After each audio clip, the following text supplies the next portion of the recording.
1. ნაურუმ აფხაზეთის და სამხრეთ ოსეთის დე-ფაქტო რეჟიმებთან დიპლომატიური ურთიერთობა გაწყვიტა. არის ძალიან მნიშვნელოვანი გამარჯვება საქართველოს არაღიარების პოლიტიკის. რუსული პოლიტიკის კრახი და ქართული დიპლომატიის გამარჯვება. ჩვენ რა თქმა უნდა გავაგრძელებთ ძალისხმევას, რომელიც საბოლოო ჯამში მიმართულია იმაზე, რომ ყველა ქვეყანა, რომელსაც აღიარებული აქვს ეგრეთ წოდებული დამოუკიდებლობა ოკუპირებული რეგიონების, მათაც გააუქმონეს აღიარება. რუსეთის გარდა დარჩენილია მხოლოდ 3: სირია, ვენესუელა და ნიკარაგუა.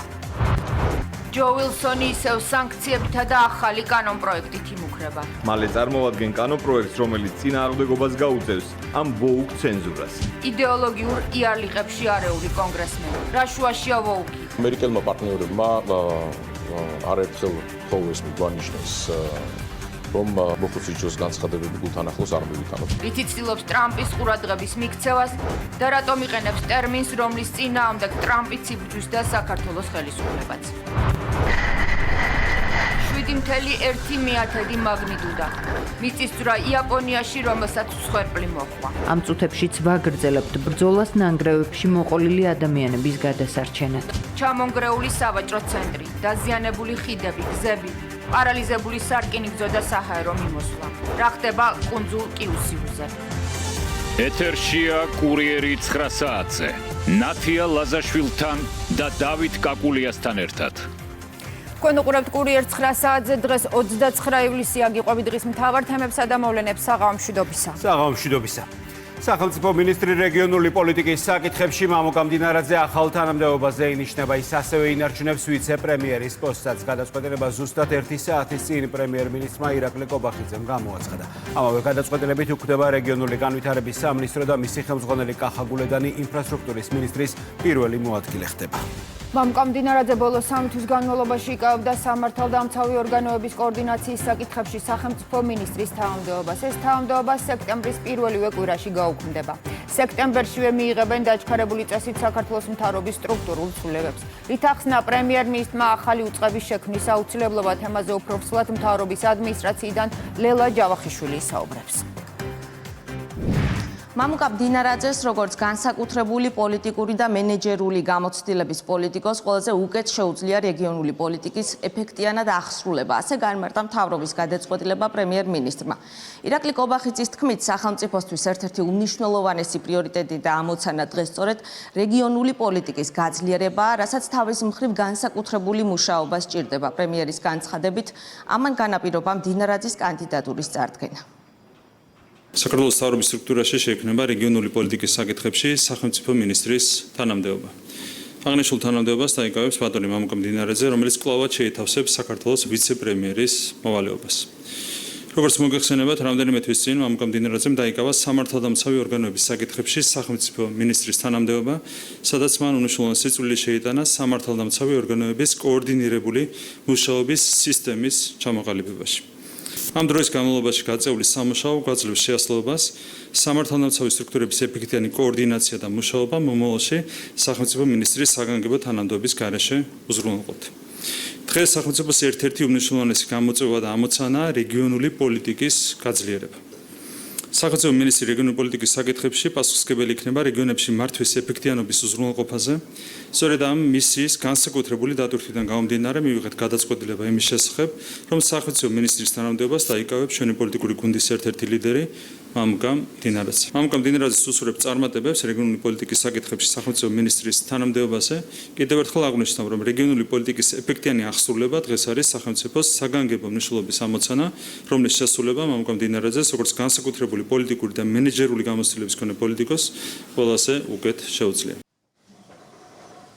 გამოწვევა მიღებულია, განაცხადა მამუკა მდინარაძემ, რომელმაც წარდგენის შემდეგ უკვე ტრიბუნიდან თავადვე გააკეთა განცხადება იმის შესახებ, რამდენად საპასუხისმგებლოა რეგიონული პოლიტიკის ეფექტიანი მართვა და რამდენად პრიორიტეტულია სახელმწიფოსთვის ეს მიმართულება. ვიცე-პრემიერმა თავის მხრივ მადლობა გადაუხადა ძალოვანი უწყების თანამშრომლებს და გუნდს, რომელთან ერთადაც ბოლო რამდენიმე თვე სამართალდამცავი ორგანოების კოორდინაციის საკითხებში იმუშავა.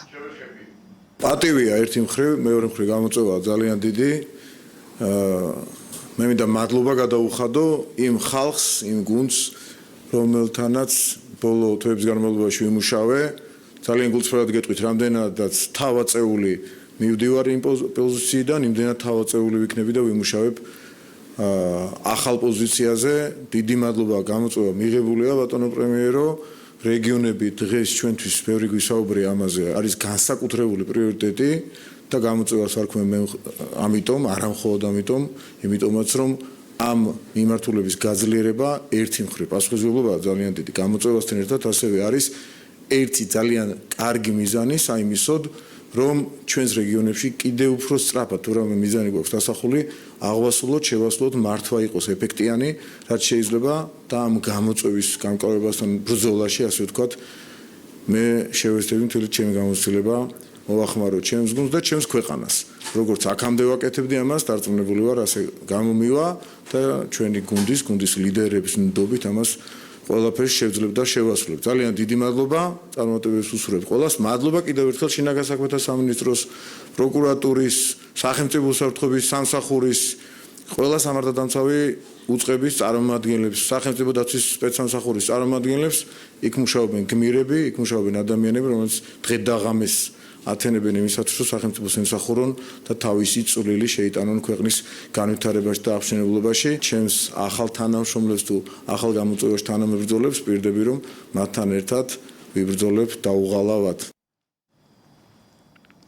რეგიონული განვითარების სამინისტრო გაუქმდება პრემიერ-მინისტრის განმარტებით ეს უწყება არსებითად კარგავს საკუთარ დანიშნულებას კახაბერ გულედანი კი ინფრასტრუქტურის მინისტრის პირველი მოადგილე გახდება სახელმწიფო მინისტრის თანამდებობის შემოღება კი საჭიროებს კანონის მიღებასაც ამიტომ სექტემბრამდე ამ თანამდებობას ანუ რეგიონული განვითარების მინისტრის პოზიციას სწორედ მამუკა მდინარაძე დაიკავებს გაუქმდება სამართალდამცავი უწყების კოორდინაციის საკითხებში სახელმწიფო მინისტრის პოზიციაც პრემიერ-მინისტრმა დღეს პარლამენტს მიმართა, რომ საკანონმდებლო პაკეტის სტრუქტურული ცვლილების შესახებ მომდევნო საპარლამენტო სესიის პირველივე კვირაში დაჩქარებული წესით მიიღოს.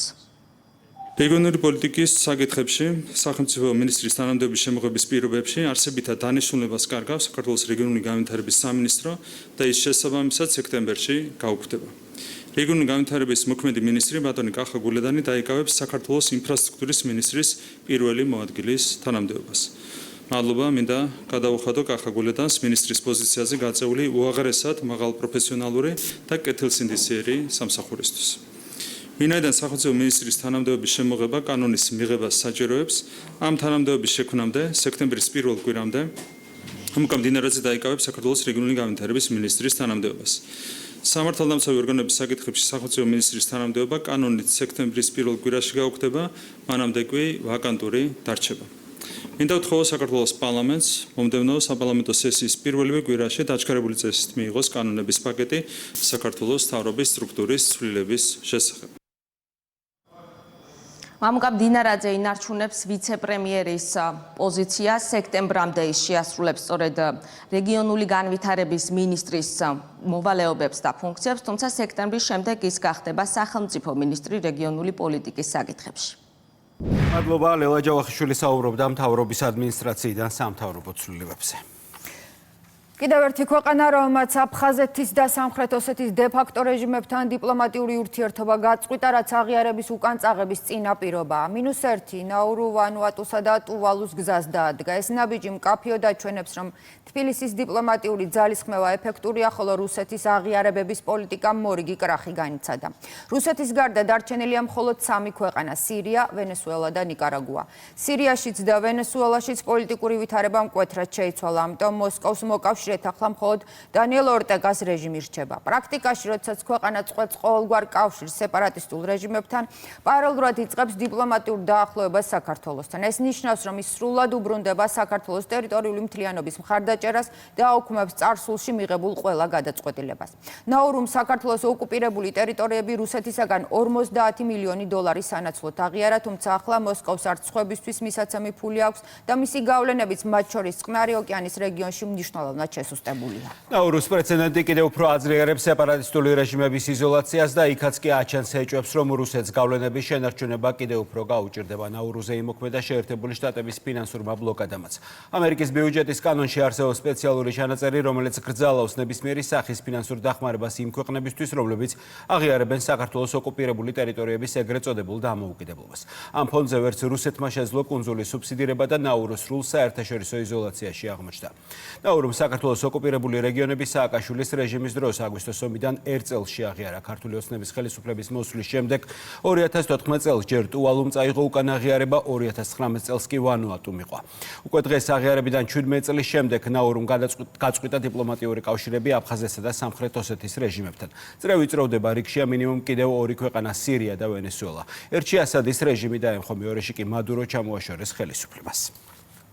ნაურუს მიერ მიღებული გადაწყვეტილება აფხაზეთისა და სამხრეთ ოსეთის ეგრეთ წოდებულ დამოუკიდებელ რესპუბლიკებთან დიპლომატიური ურთიერთობების გაწყვეტის შესახებ არის ძალიან მნიშვნელოვანი გამარჯვება საქართველოს არაღიარების პოლიტიკის და 17 წლის შემდეგ უკან წაღებული ეგრეთ წოდებული დამოუკიდებლობის აღიარება და ნაურუს რესპუბლიკის გადაწყვეტილება ოკუპირებულ ეგრეთ წოდებულ სამხრეთ ოსეთთან და აფხაზეთთან დიპლომატიური ურთიერთობების გაუქმების შესახებ. საგარეო საქმეთა მინისტრის შეფასებით ეს გადაწყვეტილება საერთაშორისო ასპარეზზე საქართველოს სუვერენიტეტისა და ტერიტორიული მთლიანობის დაცვისთვის გაწეული თავდაუზოგავი შრომისა და აქტიური ძალისხმევის შედეგია. თავის დროზე, როდესაც ნაურუს მიერ მიღებული იქნა გადაწყვეტილება დიპლომატიური ურთიერთობების დამყარების შესახებ, ეს იყო საერთაშორისო სამართლის და ნორმების უხეში დარღვევა, რა თქმა უნდა, ჩვენ მუდმივად მუშაობდით სხვადასხვა პარტნიორებთან იმისათვის, რომ ეს გადაწყვეტილება უკან ყოფილიყო წაღებული. ეს არის რთული პროცესი, არ არის მარტივი პროცესი. ახლოვდება 2008 წლის ომის წლისთავი. ამ ომის შედეგი იყო სწორედ აფხაზეთისა და ოსეთის რეგიონების დამოუკიდებლობის აღიარება და სამწუხაროდ ის საერთაშორისო შედეგები, რაც მოჰყვა ამ აღიარებას საერთაშორისო ასპარეზზე რუსეთის მხრიდან.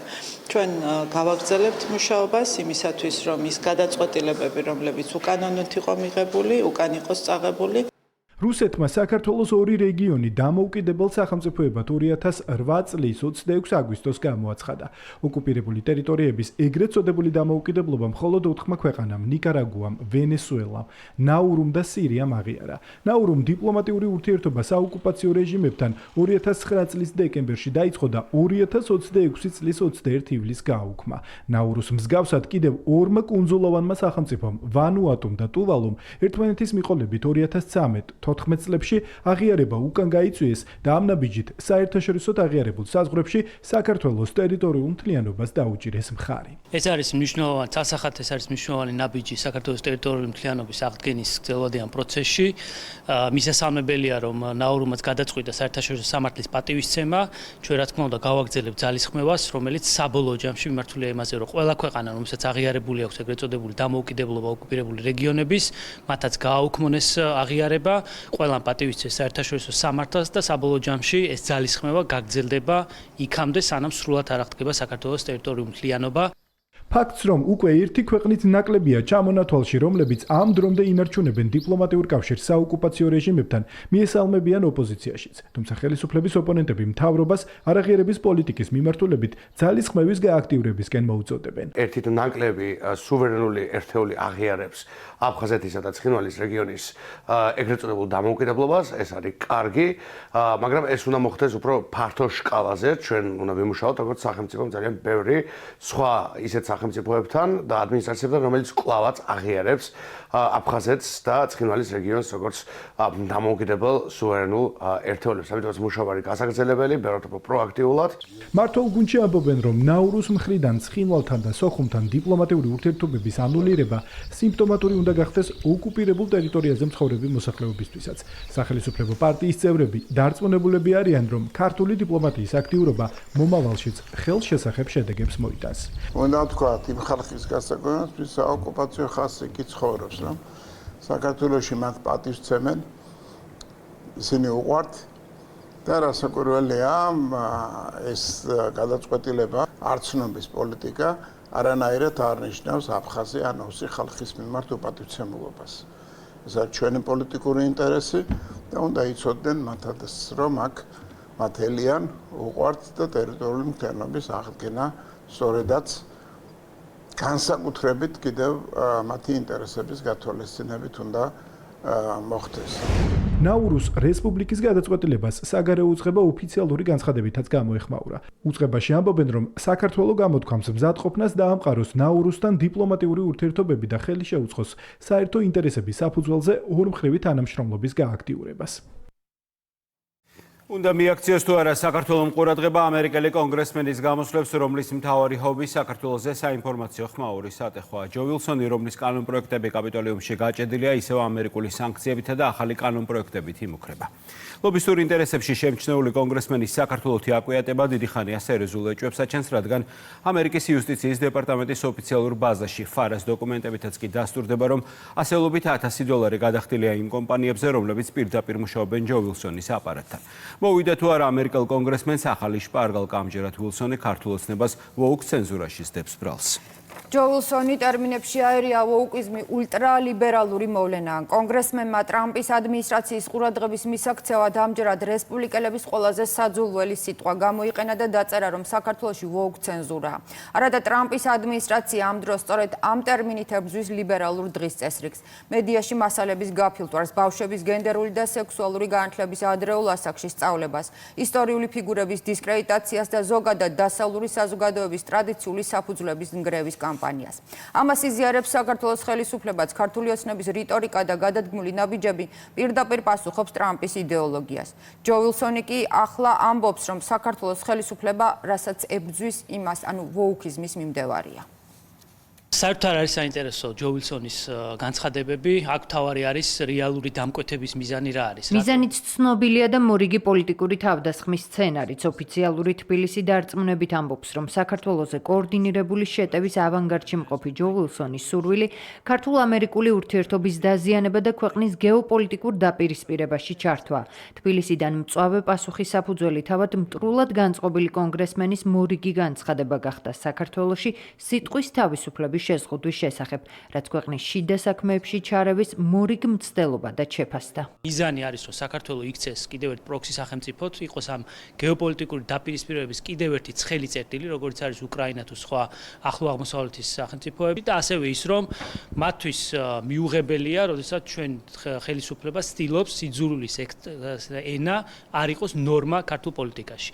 ისინი პირიქით ამის საპირისპიროს ცდილობენ, სწორედ ესენი იყვნენ, ეს ძალები იყვნენ, რომლებმაც ქვეყანაში დაამკვიდრეს ხელი შეუწყეს პოლარიზაციას, რადიკალიზაციას, აი ამ სიძულვილის ენის და შეურაცხყოფელი ენის და ლექსიკის დამკვიდრებით. მართლმა ძალამ ოპოზიციის ლობისტი ვილსონის მტრული დამოკიდებულება ბევრჯერ, მათ შორის მეგობარი აქტის სახელით ცნობილი დოკუმენტის ინიცირების დროს დაინახა.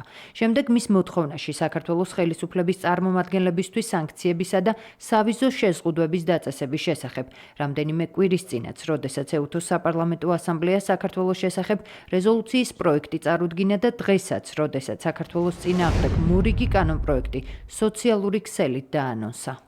როგორც მოსალოდნელი იყო, ქართული ოცნება სიტყვის თავისუფლებას სიძულვილის ენის შეჩერების საბაბით ანადგურებს. ამ ვოუკ, პრორუსულ, პროირანულ, პროჩინურ რეჟიმს ამერიკა ეზიზღება.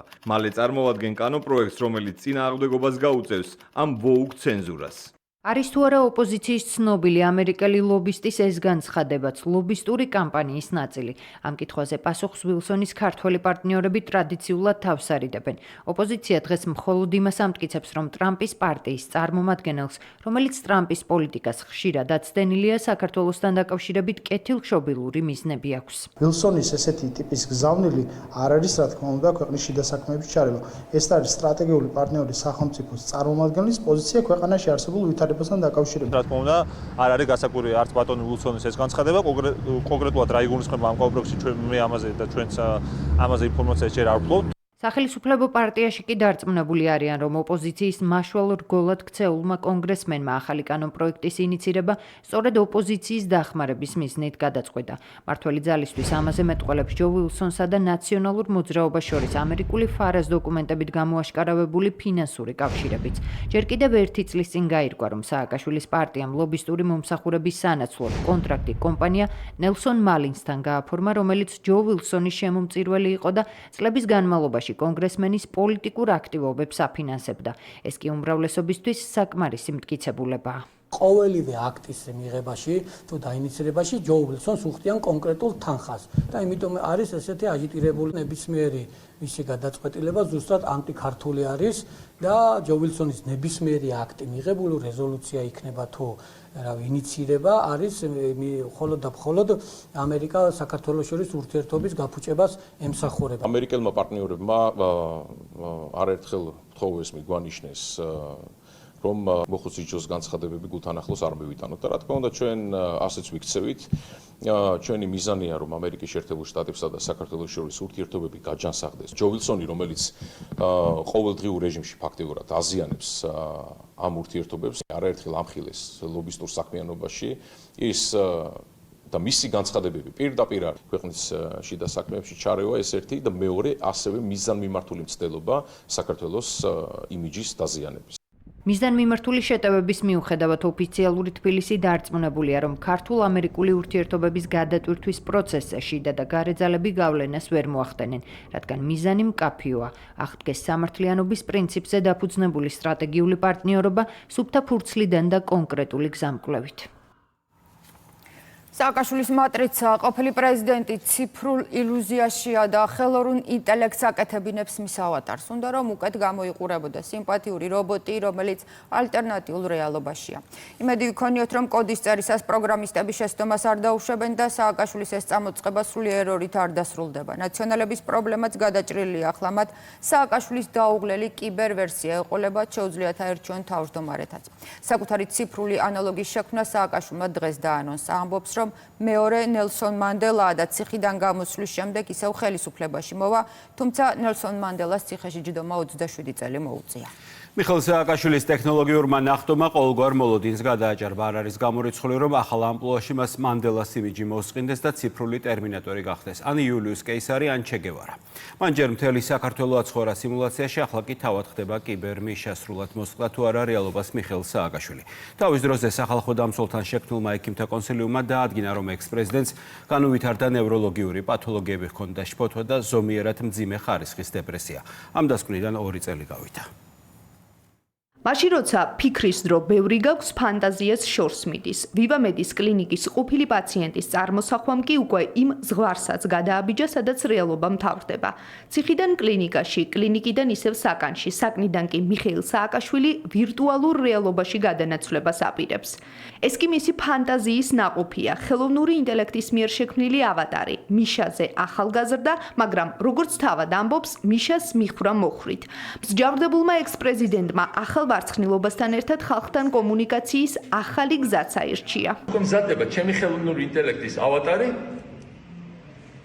რომელიც ჩემზე კარგად გამოიყურება, მაგრამ მე ვარ, რომელსაც ეს არის მიშას დახვეწილი ვერსია, ლაპარაკობს როგორც მიშა, საუკეთესო დროს, მიხრა-მოხრა აქვს როგორც მიშას და მთელი ჩემი ნააზრევი დაედება იმას. მიხეილ სააკაშვილის პოლიტიკურ ფანტაზიებს საზღვარი არ აქვს. თავს ნელსონ მანდელას ადარებს. ციხიდან კი პირდაპირ საპრეზიდენტო რეზიდენციაში გადაბარგებას პროგნოზირებს. თუმცა პოლიტიკური მოვლენები სულ სხვა სცენარით ვითარდება. სააკაშვილის აბსტრაქტული იდეების დაცინვის შანსი კი თამარ ჩერგოლეიშვილმა ხელიდან არც ამჯერად გაუშვა. მე მგონი უფრო ადმირალ ნელსონად გამოხვალ. ნილოსის ომში წახვალ და ნაპოლეონს დაამარცხებ გამარჯვებულო მთავარსარდალო. მსჯავრდებული ექს-პრეზიდენტის მორიგი უტოპიური განცხადება მმართველგუნდს აფიქრებინებს, რომ პალატიდან საკანში დაბრუნებული მიხეილ სააკაშვილის მდგომარეობა დამძიმდა. სწორედ ამიტომ ქართული ოცნების წარმომადგენლები პენიტენციურ დაწესებულებას სააკაშვილის ხელახლა გამოკვლევისკენ მოუწოდებენ. აბსოლუტურად არაადეკვატურია და ჩვენ კარგად გვახსოვს ის 9 წელი, როდესაც ერთპიროვნულად მართავდა საქართველოს გარეძალების დავალებების მიხედვით, მაშინაც არაადეკვატური იყო და კომპლექსებული მშიშარა ადამიანი და რა დღეს ჩააგდო საქართველოს ყველას კარგად გვახსოვს. თუმცა კიდევ უფრო დამძიმდა მისი ეს არაადეკვატური მდგომარეობა, მისი განცხადებებიდან არ ვიცი ხან დავით აღმაშენებელი გონია თავი, ხან ნელსონ მანდელა, ხან ნაპოლეონი და მე პირდაპირ მოუწოდებ პენიტენციურ სამსახურს, რომ ეს გეგმიური იქნება, თუ რიგარეშე იქნება, მას აუცილებლად უნდა ჩაუტარდეს სამედიცინო კვლევა, იქიდან გამომდინარე, რომ იკვეთება, რომ შეიძლება ეს ადამიანი იყოს რეალურად უკვე გადასაცემი ჯანდაცვის სამინისტროსთვის. შესაბამისად ამისად დაყოვნება არ ღირს და უფრო მძიმდება და პირველ რიგში მისთვისვე იქნება ეს ყველაფერი სასარგებლო. ნაცმოძრაობის მომხრეებმა სააკაშვილის გავუხსნეს მავზოლეუმი. სააკაშვილმა დაამატა კიდე მომსახურება, გამოძახებითაც იქნება. თვითონ სააკაშვილი ამბობს, რომ ის იქ მივა, მისი სული მივა თუ ასლი მივა. კაბინეტი მზად არის მიხეილ სააკაშვილის პიჯაკები, ბოტასები და სხვა ნივთები, თუმცა ხელოვნური ინტელექტის მიერ შექმნილი ავატარი ვერცერთს ვერ მოირგებს. ხალხის ზალაში არ უკვირთ, რომ მუზეუმის შექმნის შემდეგ მიხეილ სააკაშვილი ვირტუალურ მოგზაურობას იწყებს. გურამ აჭარაშვილისთვის გასაკვირი ის უფრო არის თუ როგორ აღიქვამდნენ ამ იდეების ავტორს ევრობიუროკრატები სერიოზულად. აი ასეთ პიროვნებაზე გვეუბნებოდა და გვეუბნება ევროკავშირის ელჩი, ევრობიუროკრატია, წევრი სახელმწიფოების ელჩები ევროკავშირიდან, რომ ნაცმოძრაობა თავისი სააკაშვილით ყოფილა პროდასავლური ევროპული ღირებულების თანამედროვე ცივილიზაციის სიმბოლო. აი ეს ადამიანი, რომელიც ამბობს, რომ ციხეში ვარ, მაგრამ ჩემი ასლი გარეთ ივლისო და რევოლუციას მოახდენსო. აი ეს ასეთი სამედიცინო დაწესებულების პრაქტიკულად პაციენტი შეიძლება ითქვას, რომ უნდათ რომ შეესაღებინათ ქართული საზოგადოებისთვის. ეხლა მაინტერესებს ისე რაიმე ვიზიტის სხვა ჩანიშნა სააკაშვილმა თავისი ამ ავატარის, თავისი ასლის თუ თავის სულის, რომელიც თვითონვე იეჭვიანა და თქვა, რომ ჩემზე მაგარი იქნებაო, მაგრამ მე ვარ რომ იცოდეთო. თავის თავზეც კი იეჭვიანა და რამე ვიზიტი ხო არ აქვს ჩანიშნული აი მე ასლს თუ სააკაშვილის სულს ეხა ევროკავშირის ელჩთან ან ელჩებთან ან სადმე მოგზაურობა ხომ არ უნდა იქცევა თუ არა ვირტუალური მიშა რეალურ პოლიტიკურ მოთამაშედ ექს-პრეზიდენტის პოლიტიკური წარსული მართველი გუნდისთვის კიდევ ერთი დადასტურებაა, რომ მისი უტოპიური იდეები ბოლო 13 წელია რეალობა ბერასდროს ხდება. სახელმწიფო უსაფრთხოების სამსახურმა ცეცხლსასროლი იარაღისა და საბრძოლო მასალის მართლსაწინააღმდეგო გასაღების ფაქტზე უცხო ქვეყნის 3 მოქალაქე დააკავა. გამოძიებით დადგინდა, რომ დაკავებულები არიან უცხო ქვეყანაში მოქმედი ერთ-ერთი მსხვილი კრიმინალური ქსელის წევრები, რომლებსაც საქართველოში სარეალიზაციოდ უკანონოდ შემოჰქონდათ ცეცხლსასროლი იარაღები და საბრძოლო მასალა. დაკავებულთა პირადი ავტომანქანისა და დროებითი საცხოვრებელი სახლის ჩხრეკის შედეგად ნივთკიცებად ამოღებულია სარეალიზაციოდ გამზადებული უკანონო ცეცხლსასროლი იარაღების საბრძოლო მასალა, სავარაუდოდ ნარკოტიკული საშუალება და ელექტრონული მოწყობილობები. პირველად დათვალიერებით აღნიშნულ მოწყობილობებში ნაპოვნია სხვადასხვა დანაშაულებრივი ქმედების, მათ შორის განსაკუთრებით დიდი ოდენობის ნარკოტიკული საშუალებების რეალიზაციის ამსახველი ფოტო-ვიდეო მასალა. ამოღებული ნივთკიცებები გადაგზავნილია ექსპერტიზაზე. უკრაინაში მასშტაბური კორუფციული სკანდალი ამჯერად მოვლენების ეპიცენტრში ვოლოდიმირ ზელენსკის უახლოესი გარემოცვის კიდევ ერთი წევრი დავით არახამია. უკრაინული მედიის ინფორმაციით ეროვნული ანტიკორუფციული ბიურო შესაძლოა მუშაობდეს საქმეზე, რომელიც მმართველი პარტიის ფრაქცია ხალხის მსახურის ლიდერის ეჭვმიტანილად ცნობას ითვალისწინებს. საქმე ეხება ხმის მისცემის სანაცვლოდ დეპუტატებისთვის კონვერტებით ფარული ხელფასების დარიგების სკანდალს. ანტიკორუფციულმა ბიურომ და სპეციალურმა ანტიკორუფციულმა პროკურატურამ სასამართლოს უკვე მიიღეს ოფიციალური ნებართვა, რათა ბიოლოგიური ნიმუშები და ანაბეჭდები აიღონ დავით არახამიას თანაშემწისგან. ამ საქმეზე ფრაქციის ლიდერის თანაშემწე დეკემბერში უკვე გააჩხრიკეს. გავრცელებული ინფორმაციით ანტიკორუფციული სამსახურები ბანკნოტებზე თითის ანაბეჭდების საშუალებით ცდილობენ დაამტკიცონ, რომ პარლამენტარების შავ ხელფასებსა და პრეზიდენტის ფრაქცია შორის პირდაპირი კავშირია. უკრაინელი ჟურნალისტების თქმით, პროცესი ერმაკის სცენარით ვითარდება. პრეზიდენტის ოფისის ყოფილ ხელმძღვანელს ბრალათდება 460 მილიონი გრივნას ლეგალიზაცია. ახლა კი სკანდალში დავით არახამია, რომელიც წლებია აკრიტიკებს თბილისს, აანონსებდა ქართველი მინისტრების საბანკო ანგარიშების გამოქვეყნებას და აცხადებდა, რომ საქართველოში საეჭვო ფული ბრუნავდა. მორიგი კორუფციული სკანდალი კიევის პოლიტიკურ ელიტაში. უკრაინული მედია დავით არახამიას წინააღმდეგ მიმდინარე სავარაუდო გამოძიებაზე წერს. პრეზიდენტ ზელენსკის პარტიის ხალხის მსახურის საპარლამენტო ლიდერი შესაძლოა კავშირში იყოს დეპუტატებისთვის არალეგალური თანხების გადახდასა და მოსყიდვაში, კონკრეტული მიზნებისთვის. გამოცემა არახამიას საქმეს ალექსეი ერმაკის შემთხვევას ადარებს და არ გამორიცხავს, რომ მან პრეზიდენტის ადმინისტრაციის ყოფილი უფროსის მსგავსად საპატიმროში დაასრულოს. ანტიკორუფციული ბიურო მზადაა კორუმპირებული ჩინოვნიკების პოლიტიკური წმენდის ახალი სეზონის დასაწყებად. ახლა საქმე დავით არახამიას ეხება. სიტუაცია დაახლოებით ისევე ვითარდება, როგორც ერმაკის შემთხვევაში, როდესაც ბრალდების წარდგენას 6 თვე ველოდით და დეტექტივები ამისთვის ემზადებოდნენ. მათ ჩაატარეს საგამოძიებო მოქმედებები, გაჩხრიკეს ერმაკის სახლი და ბინა გრუშევსკის ქუჩაზე, სადაც ეძებდნენ ერმაკის ან მისი გარემოცვის კუთვნილ ბიოლოგიურ ნიმუშებს. ახლა დავით არახამია ანალოგიურ სიტუაციაშია. იმ ფონზე, როდესაც უკრაინა 5 წელია რუსულ სამხედრო აგრესიას ებრძვის და ათასობით ადამიანი იღუპება, კორუფციული საქმეები მაღალჩინოსნების დაბალ მორალურ სტანდარტებზე განსაკუთრებით მიუთითებს. ასეთია ქართული სახელმწიფო გუნდის პოზიცია. მმართველ გუნდში იხსენებენ არახამიას, პოდოლიაკის, არესტოვიჩის, ერმაკისა და სხვა ლიდერების უარგუმენტოდ ნეგატიურ დამოკიდებულებას საქართველოს წინააღმდეგ და ამბობენ, რომ დღეს არსებული რეალობა მათ ნამდვილ სახეს ააშკარავებს, რომელზეც ევროპულ ბიუროკრატიას რეაქცია არ აქვს. რა თქმა უნდა, სამწუხარო იქნება თუ დადასტურდება კიდევ ერთი ფაქტი, რომელიც დაკავშირებულია კორუფციულ საქმიანობასთან იმ პერიოდში, რა პერიოდშიც მიმდინარეობს ამ ქვეყანაში საომარი მოქმედებები და უდანაშაულო ადამიანები იხოცებიან. ერთი რამაა, რომ რაც გამოვლინდა აქამდე, ჩვენ არავინ არ გვინახავს უკრაინული მხარეს მაღალჩინოსნები არც დასჩილი.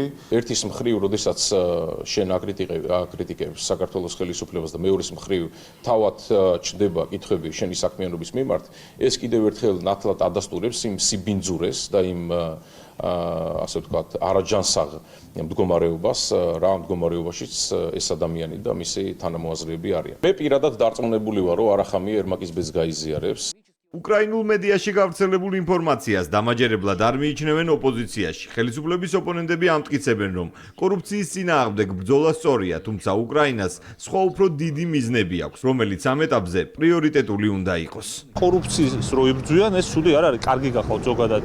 კონკრეტულ სახელდაგვარებს რო ასახელებს, ჯერ უნდა გაირიყვეს ეს საბოლოო ჯამში ეს ადამიანებს უკავშირდება თუ არ უკავშირდება. საბოლოო ჯამში ვიხილავთ ხო უახლოეს მომავალში რა და როგორ არის. თუ ანტიკორუფციულ ბიუროს ეს ეჭვი აქ არახამიასთან დაკავშირებით გამოიძიებენ ამას და დადებენ ანტიკორუფციული ბიურო უკრაინაში დამოუკიდებლობის მაღალი სტანდარტით სარგებლობს და არ მგონია ხელი დააფარონ ვინმეს. ქართული ოპოზიციისა და უკრაინელი მაღალჩინოსნების საერთო პოლიტიკურ დღის წესრიგზე აკეთებს აქცენტს საპარლამენტო უმრავლესობა. კანონმდებლების თქმით, მათი მიზანი წლებია საქართველოში დესტაბილიზაციური პროცესების სტიმულირება. ამ ფონზე კი საომარ მდგომარეობაში მყოფი ქვეყნის ძარცვა და კრიმინალური საქმეები პირდაპირ ილუსტრაცია. სამსახურმა შეძლო გამოევლინა კორუფციის ის მასშტაბი, რომელიც რასაკვირველია უკრაინას ძალიან ურთულეს მდგომარეობაში აყენებს. არ შეიძლება ომის ხარჯზე გამდიდრდეს ეს ადამიანების აემდე ასეთი რაოდენობა და მით უმეტეს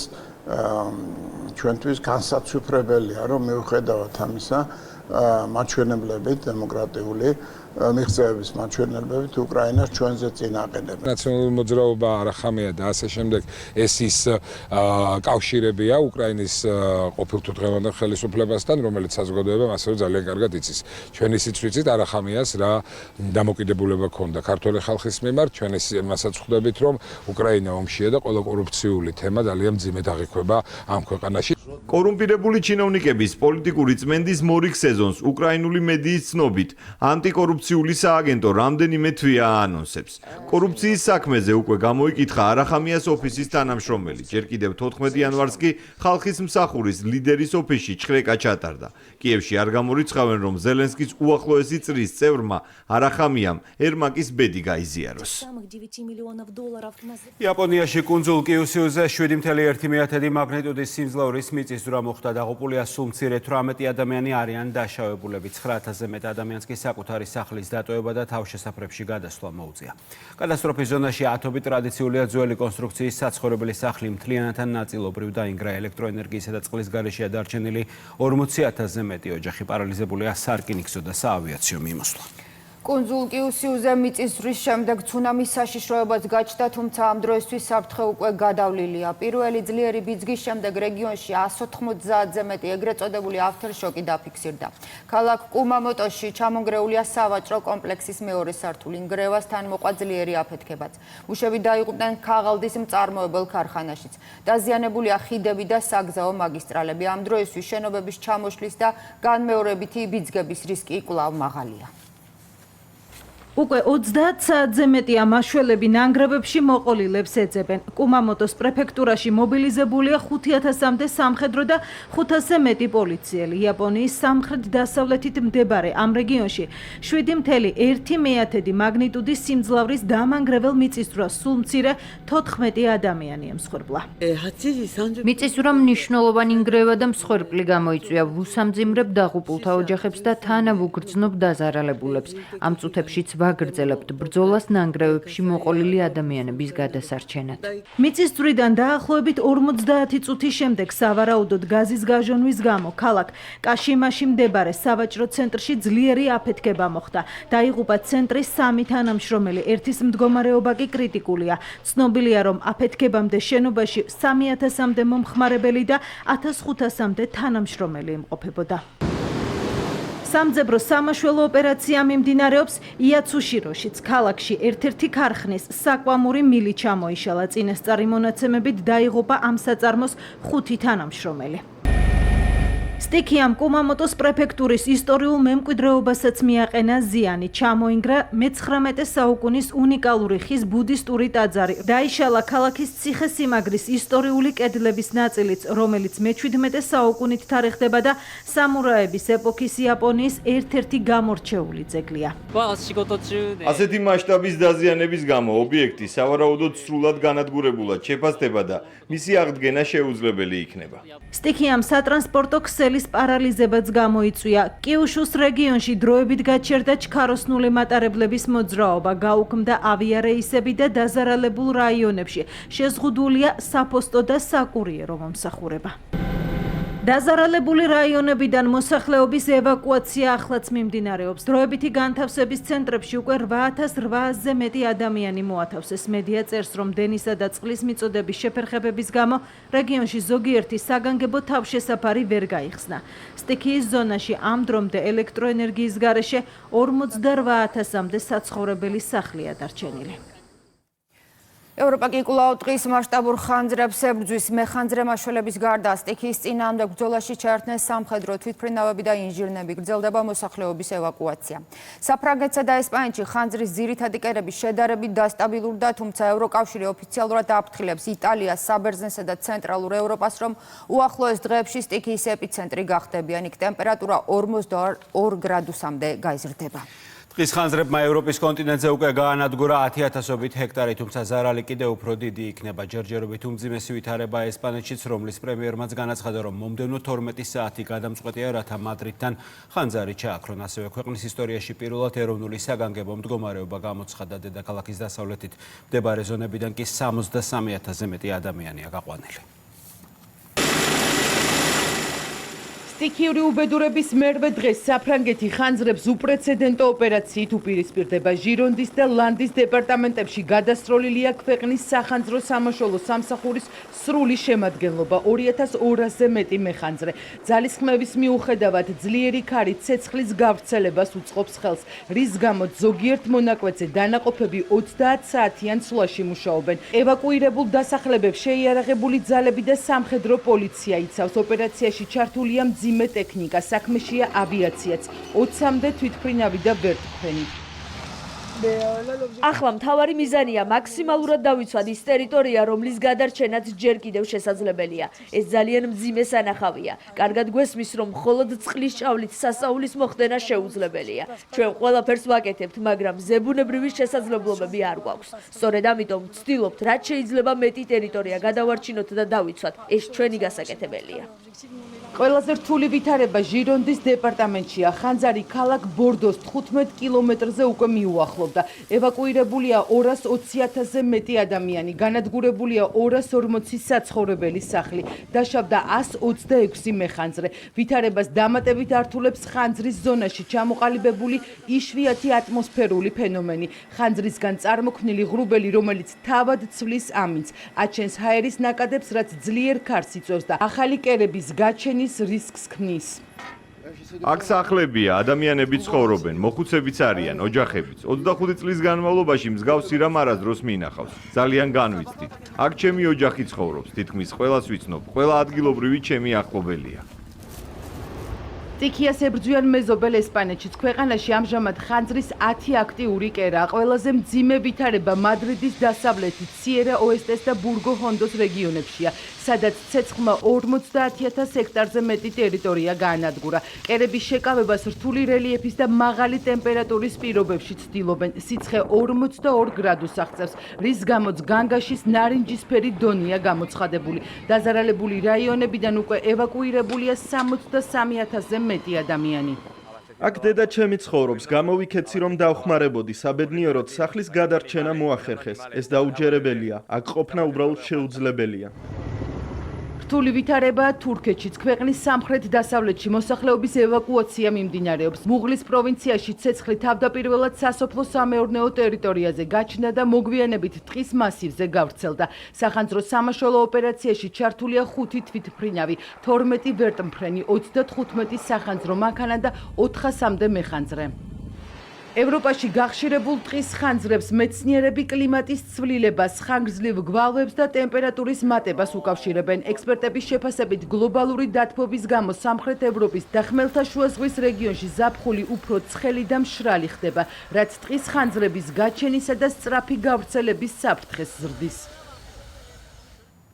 გუდაურის ტრაგედიიდან 4 წელი გავიდა 2022 წლის 29 ივლისში შინაგან საქმეთა სამინისტროს ვერტმფრენში მყოფი 8 ადამიანის სასაზღვრო პოლიციის მფრინავების საგანგებო სიტუაციების მართვის სამსახურის მაშველები და ექიმები დაიღუპნენ. დღეს მათ ხსოვნა შინაგან საქმეთა და ჯანდაცვის მინისტრებმა პატივი მიაგეს ჩატარდა გარდაცვლილთა სულების მოსახსენებელი პანაშვიდი, რომელსაც მეხანძრე მაშველები, სასაზღვრო პოლიციის მფრინავები და გარდაცვლილთა ოჯახის წევრები დაესწრნენ. დღეს 4 წელი შესულა გუდაურის ტრაგედიიდან, რასაც ჩვენი თანამებრძოლები შეეწირნენ. 8 ადამიანი, რომლის ოჯახის წევრებიც აღგზავნდებიან, თითოეულ მათგანს, რა თქმა უნდა, ისევ და ისევ სამძიმარს გამოვუცხადებ. დიდ მადლობას ვეთქვი ყველა იმ ადამიანს, ვინც დღევანდელი დღე გულთან მიიტანა, მოვიდნენ, დააფასეს მემორიალის შეამკეთ, ჩვენ ხელმძღვანელობას ვეთქვი.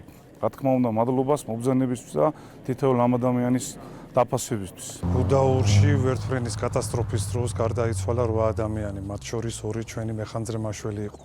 დღეს კიდევ ერთხელ მოვედით, რომ პატივი მივაგოთ ამ ადამიანების მარადიულ ხსოვნას. მადლობა თითოეულ მათგანს, მადლობა მათ ოჯახებს. არასოდეს არ დაგვავიწყდება მათი ღვაწლი. თითოეული დღე, რომელსაც ჩვენ გავდივართ, ექიმები, მაშველები, პოლიცია არის რისკი სხვისი სიცოცხლის გადარჩენისთვის. კიდევ ერთხელ მადლობა. ბედნიერი ვარ, რომ მამა ჩემი თავის საქმეს აკეთებდა და დარწმუნებული ვარ, რომ იყო ასეთი მოვლენისთვის მზად და ამაყი ვარ მამა ჩემის და ასევე სხვა აქ დაღუპული გმირი ხალხით. ჰიგიენური ნორმების დარღვევა, ანტისანიტარია და სხვა კრიტიკული შეუსაბამოები, ეს ყველაფერი ფოთში არსებულ კვების ობიექტებში ხდება. სურსათის ეროვნული სააგენტოს რეიდის შედეგად ქალაქში 2 პოპულარული რესტორანი დახურეს, თევზის სახლი და ფოთის ჯარგვალი. ობიექტებზე შესულ სპეციალისტებს ანტისანიტარიის გარდა გაუმართავი ინფრასტრუქტურაც დახვდათ.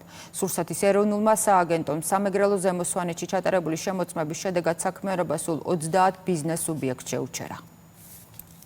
ანტისანიტარია, გაურკვეველი წარმომავლობის პროდუქტები, არასათანადო რეცხვა დეზინფექცია და ჰიგიენური ნორმების დარღვევა. ეს ის კრიტიკული შეუსაბამობებია, რომლის გამოც სურსათის ეროვნულმა სააგენტომ ფოთში საზოგადოებრივი კვების ობიექტები დახურა. ივნისი-ივლისის თვეში სამეგრელო ზემო სვანეთის 9 მუნიციპალიტეტში 200-მდე სახელმწიფო კონტროლი განხორციელდა, როგორც გეგმურად, ასევე არაგეგმურად. ინსპექტორების შედეგებით კრიტიკული საბამობები გამოვლინდა და დაახლოებით 30-მდე ობიექტი შეუჩერდა საწარმოო პროცესი. ასევე დაიკისრა შესაბამისი საჯარიმო სანქცია. ინსპექტორებისას პარალელურად ხდება ასევე დოკუმენტური შემოწმება, ნიმუშის აღება, სხვადასხვა დასახელების სურსათის სხვადასხვა მაჩვენებლებზე ლაბორატორიული კვლევის მიზნით. თევზის სახლი, ობიექტი, რომელიც ადგილობრივებსა თუ ტურისტებს ზღვის პროდუქტებით უმასპინძლდებოდა, საკვები პროდუქტების ვარგისიანობისა და წარმომავლობის შესახებ დოკუმენტაციის არ ქონის გამო დალუქეს. სხვა მნიშვნელოვან დარღვევებთან ერთად ობიექტს არ ჰქონდა ბიზნეს ოპერატორის რეგისტრაცია, შესაბამისად არც საქმიანობის უფლება.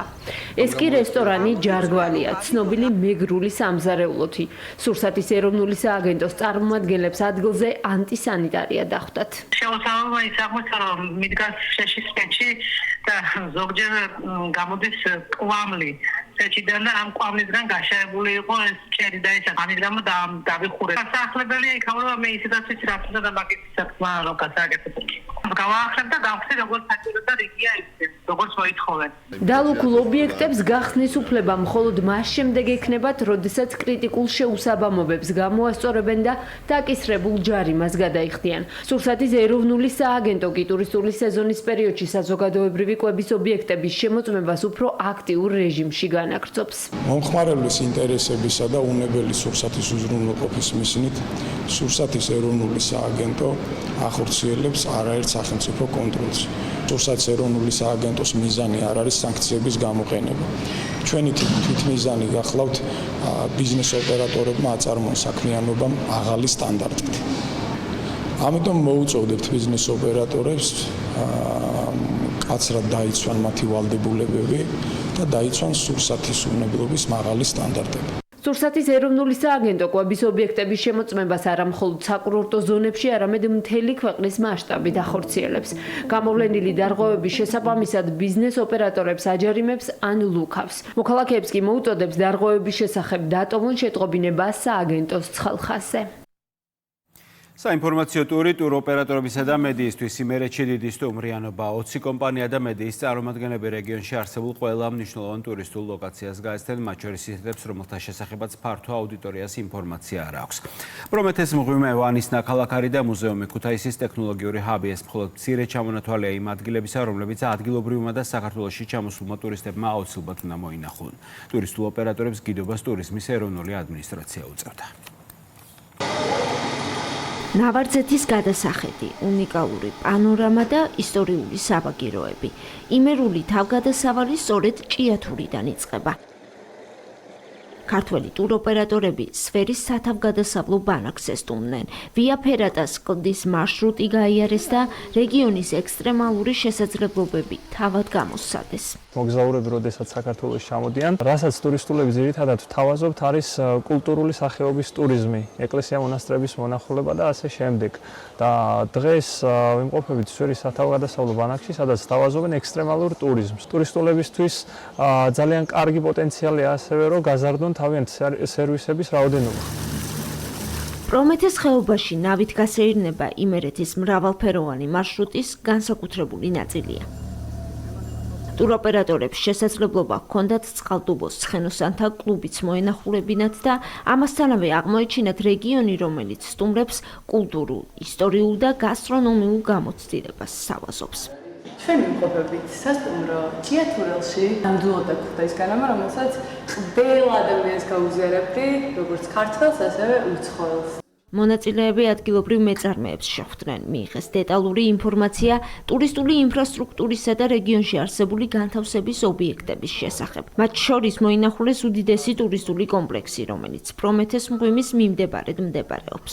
ჩვენი სასტუმრო კომპლექსი შედგება რამდენიმე სივრცისაგან, სადაც შემოსულ სტუმარს შეუძლია მიიღოს კომპლექსური მომსახურება. ასევე ჩვენი ღვინის მუზეუმი, რომელშიც ახლა ჩვენ ვიმყოფებით, აქ შემოსული სტუმარი ეცნობა ქართული ღვინის ისტორიას. ქუთაისის ახლად გახსნილი ტექნოლოგიური ჰაბი ვიზიტორებისთვის აუცილებლად მოსანახულებელ ადგილებს შორისაა. ჰაბი თანამედროვე ლაბორატორიებს, საგანმანათლებლო და სამეწარმეო სივრცეებს, ინტერაქციულ სამეცნიერო და ტექნოლოგიურ მუზეუმს, საერთაშორისო საგანმანათლებლო პროგრამებსა და სტარტაპების განვითარების ინფრასტრუქტურას აერთიანებს. ადგილზე ნებისმიერი ასაკისა და გამოცდილების ადამიანებს შეუძლიათ ერთ სივრცეში ისწავლონ, შექმნან, გამოსცადონ და განავითარონ ტექნოლოგიური იდეები. ჩვენ არა მხოლოდ წარმოვადგენთ ახალ უნიკალურ გარემონტებულ და ძალიან კეთილმოწყობილ შენობას და უნიკალურ თანამედროვე კვლევით ლაბორატორიებს, არამედ სხვა უამრავი ძალიან ბევრი საინტერესო მეცნიერებასთან, განათლებასთან, ტექნოლოგიებთან დაკავშირებული სივრცეები დახვდებათ ჩვენს მომხმარებლებს. ბოლო გაჩერება ვანის არქეოლოგიური მუზეუმი და ნაქალაქარი აღმოჩნდა. ადგილი, რომელიც საქართველოს უმნიშვნელოვანეს არქეოლოგიურ ცენტრს წარმოადგენს და ყოველწლიურად უამრავ უცხოელ ვიზიტორს მასპინძლობს. ტურიზმის ეროვნულ ადმინისტრაციაში აცხადებენ, რომ ინფორმაციული ტურები მომავალშიც გაგრძელდება და მთელს საქართველოს მოიცავს. ტურიზმის ეროვნული ადმინისტრაცია აორგანიზებს ყოველ წელს სხვადასხვა რეგიონში ინფოტურებს. ეს არის ქართველი ტურისტული კომპანიების, რომლებიც მუშაობენ საერთაშორისო ბაზარზე და ჩამოყავთ ტურისტები. ეს ტური ასევე საინტერესო არის ადგილობრივი მეწარმეებისთვის. მათ აქვს საშუალება, რომ ტურისტულ კომპანიებს გააცნონ თავიანთი პროდუქტი თუ რა შესთავაზებენ ჩამოსულ სტუმრებს. ტურიზმის ეროვნული ადმინისტრაციის ორგანიზებით ტურ ოპერატორები და მედიის წარმომადგენლები რეგიონის ტურისტულ პოტენციალს და ახალ ლოკაციებს 3 დღის განმავლობაში ეცნობოდნენ. და კურიერის დასასრულს როგორ მიმდინარეობს თბილისის მთავარი გამზირის რეაბილიტაცია. რუსთაველზე უკვე მთლიანად დასრულდა ძველი დაზიანებული ასფალტის ზედა ფენის მძიმე ტექნიკით მოხსნის პროცესი. ტერიტორიაზე მალე წყალმომარაგებისა და წყალარინების მოძველებული ქსელის სრულმასშტაბიანი განახლება დაიწყება. პარალელურად მიმდინარეობს ტროტუარზე არსებული მოაჯირების და ბორდიურის დემონტაჟი. რეაბილიტაციისთვის ამზადებენ მიწისქვეშა გადასასვლელებსაც. რუსთაველის გამზირის რეაბილიტაცია 2 ეტაპიანია და ის დედაქალაქის ბიუჯეტს 50 მილიონი ლარი დაუჯდება. 2 საუკუნის ისტორიის გამზირი განვითარების და განახლების ახალ პერიოდს იწყებს. დედაქალაქის მთავარ პროსპექტზე თბილისელებს მომდევნო 4 თვის განმავლობაში განსხვავებული ვითარება დახვდებათ. მიზეზი ქუჩის მასშტაბური რეაბილიტაციაა. დამოუკიდებელი საქართველოს ისტორიაში პირველად დედაქალაქის მთავარი სატრანსპორტო არტერია თბილისელებს განსხვავებული იერსახით დაუბრუნდება.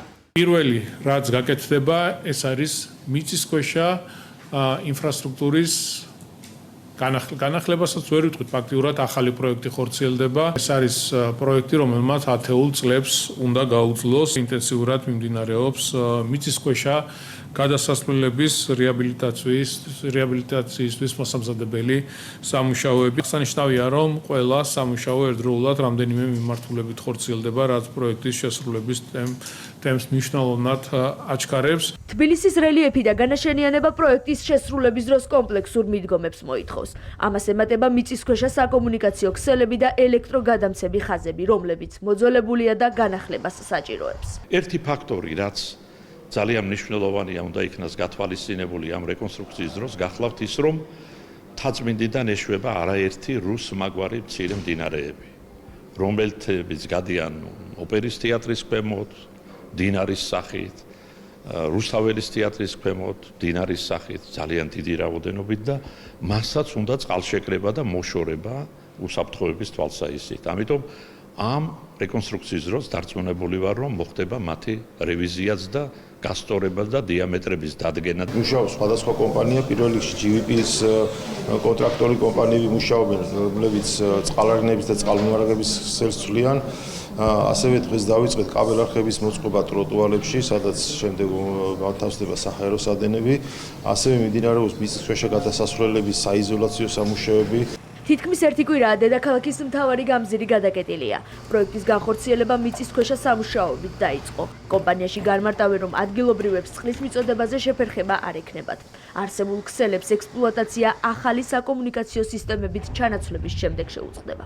პროექტი თავისი მასშტაბიდან გამომდინარე ითვალისწინებს 5.5 კილომეტრი სასმელი წყლისა და წყალარინების, როგორც მაგისტრალური, ასევე გამანაწილებელი ქსელების მოწყობას. 4 ეტაპზე ჩვენ პარალელურ რეჟიმში უწყვეტად ვახორციელებთ სამშენებლო სამუშაოებს. საგულისხმოა ის ფაქტიც, რომ ჩვენ არსებული ქსელები ექსპლუატაციიდან არ გავყავს, მანამ სანამ არ მოვრჩებით ახალი მილსადენების მოწყობას. რეაბილიტაციის დასრულების შემდეგ მოწესრიგდება ტრანსპორტის გადაადგილებაც, რაც რუსთაველის გამზირს უფრო გამტარუნარიანს გახდის. ორმხრივი გახდება ალექსანდრე ჭავჭავაძის ქუჩა. თავისუფლების მოედნიდან ავტომობილებს გადაადგილება ჭიჭინაძის ქუჩაზეც შეეძლებათ. რამდენიმე ესეთი მნიშვნელოვანი კვანძი ეწყობა, მათ შორის არის კაკაბაძის ქუჩის კვანძი მაკდონალდსთან, შესაძლებლობა იქნებათ მანქანებს, რომ თაწმინდიდან ჩამავალი მანქანები პირდაპირ გადაადგილდნენ ელბაქიძის დაღმართისკენ და ასევე პირიქით ელბაქიძიდან ამსვლელ ნაკადს შესაძლებლობა ექნება, რომ ზანდუკელის ქუჩისკენ და კაკაბაძის ქუჩისკენ გააგრძელონ მოძრაობა. მინდა ხაზი გავუსვა, რომ ქუჩის გაბარიტი რჩება უცვლელი, არც 1 სანტიმეტრით არ იმატებს ან არ იკლებს რუსთაველის გამზირის საავტომობილო გზის გაბარიტი. რუსთაველის გამზირის რეაბილიტაციისთვის 50 მილიონი ლარია გამოყოფილი. მოძველებული ინფრასტრუქტურის შეცვლის გარდა მნიშვნელოვანი კომპონენტია გამწვანებითი სამუშაოები. პირველი ეტაპის დასრულების შემდეგ მუნიციპალიტეტი გამზირზე არსებული ისტორიული შენობების და გარე ფასადების განახლებასაც გეგმავს. ასეთი იყო დღევანდელი დღე 29 ივლისი და კურიერი 9 საათი. არჩით რუსთაველზე რამდენიმე წუთში სერიალი კრიმინალური რომანი დაიწყება. შევკითხეთ ამ თვალსაჩინო მუშაობას და ხვალ გემშვიდობით ნახვამდის.